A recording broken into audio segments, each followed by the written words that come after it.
कलाम सदर्शन फाकर। तुम न घबराओ मेरे जख्म जिगर को देखकर। आवाज़ व पेशकश मियाँ इसराइल इसहाक। तुम न घबराओ मेरे जख्म जिगर को देखकर, मैं न मर जाऊं तुम्हारी चश्मे तर को देखकर। जख्म ताजा कर रहा हूं चारा घर को देखकर,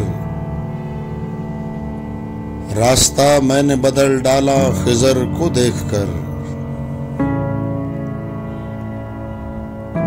जिंदगानी एक फरेब दायमी है सर बसर, मुझ पे ये जाहिर हुआ शामो सहर को देखकर। गरचे इनसे कोई उम्मीदे वफा मुझको नहीं,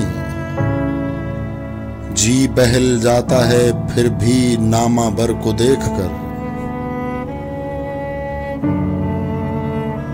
आज इंसान से है इंसान बरसरे पैकार यूं, अलीमा शैतान पड़े हुए बशर को देखकर।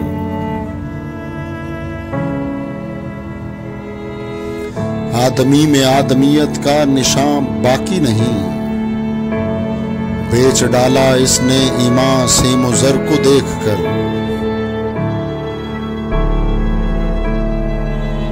आसमां तक तो हम ए रिफत रहे गरम खराम, इससे आगे चल न पाए रहबर को देखकर।